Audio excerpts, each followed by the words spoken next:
Well, because now I know, like, because I'm a workaholic and right. You know, I used to be like. I have a question about your workaholism, and no, because. No, I don't get a lot done. Don't ask me that. Don't make me kill myself. No. I was really trying to figure out the difference between you and I, because we're both driven. I mean, I don't think that's a bad thing. We both, you know, after World's Greatest Dad, I wrote 11 screenplays, you know. So I do work, you know, but you know, your form of mental illness is so much more lucrative than mine. I was really bracing myself for something devastating. No, because I think it's amazing. I don't understand how you can even, you know, people, you know, the movie, and you view you as self-destructive and stuff, but you still can get hired by these people. I mean, I don't try to because that's I know, on them. That's their fault. Right. I do everything I can to be unhireable. I got notes once on one of my movies, and we had a German Shepherd in the editing bay, and I took the notes, put peanut butter on it, gave it to the dog, took a picture of it, and sent it to the guy who gave me the notes. That's the only notes I ever got on any of my movies. But then again, most people don't even know I make movies, you know? Right. Well, here's the crazy thing. This is the thing that I don't understand. This is the thing that makes me iconoclastic, is that you can do that, you can react that way, or you can do what I do, which, believe it or not, and no one fucking believes it, is, and it's in the goddamn movie, is I sit there and I go, okay, all right, got it. I write it all down. I address every fucking note. I give it back to him. It doesn't matter. German Shepherd photo, diligence. If you're going to end up with a reputation as being difficult to work with, it's just, I don't know. It's based on something else. Your cheekbones, your body weight, your fucking tone of your voice, your blog where you say you're difficult to work with. I don't know. But don't you, when you get notes, aren't you frustrated by that process? I'm not, because I don't think that TV is art. I think that TV is commerce. Yeah, but you're clearly passionate about it. I'm very passionate. I want to make the best TV show I possibly can, but I also like. But when these knuckleheads give you notes that are making it, I look at that as like the way that you would look at a paintbrush if it was like if the paintbrush in your hand argued with you. Like if you want to be something other than a painter, like in this metaphor, like painting is just TV, so there's no way to paint without and so it's just part of the medium.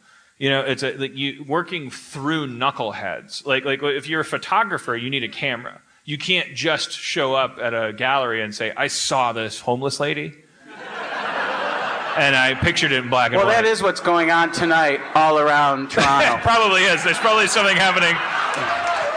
And I support it. I absolutely support it. But so 7 a.m. Tell me about it. She was missing a shoe again. But when you call it photography, you involve a device and you involve light, and used to be film development, and now it's just whatever ones and zeros. But in any case, there's always a limitation that defines the medium. In television, it's commerce. Right. Is the limitation that defines the medium. You are selling Snickers bars. That is the beauty of it. I grew up. Some of us actually have been on Snickers commercials. The people don't say the F word. They don't rip their tops open and say, "Look at my giant tits. We'll be right back." Like that would be cheating. Personally, I think a lot of That's not in any of my movies. I wasn't talking about you.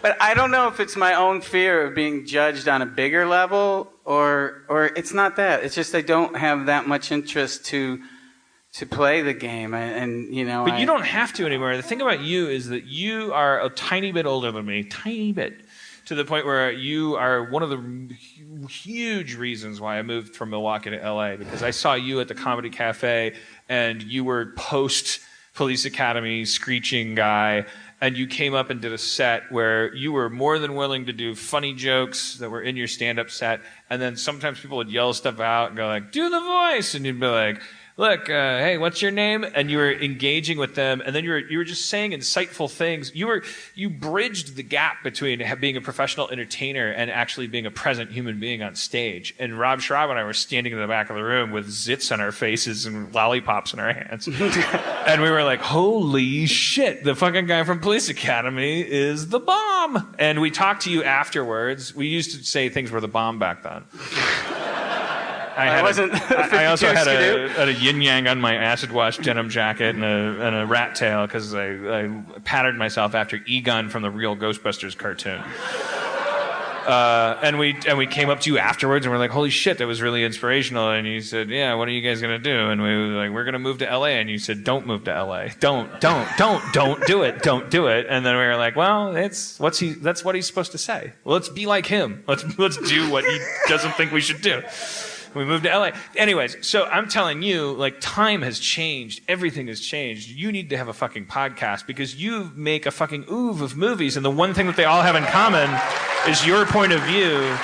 You should be a cult of personality. You should be having movies made about you. You should be...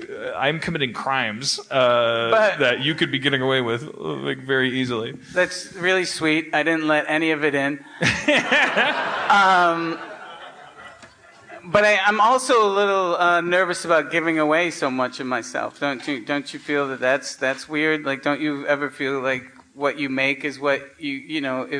I think if you do watch the movies I make, you get a better idea how I see the world than if you hung out with me. Maybe I don't know. I'm very nervous about giving away my personal life. Well, I think that is a huge like key. I am not like I think that's what defines me is like I'm totally like once you get to the bottom of the barrel, all you scrape is like. There's nothing there. It's like, oh, this barrel thanks you for being a part of scraping it.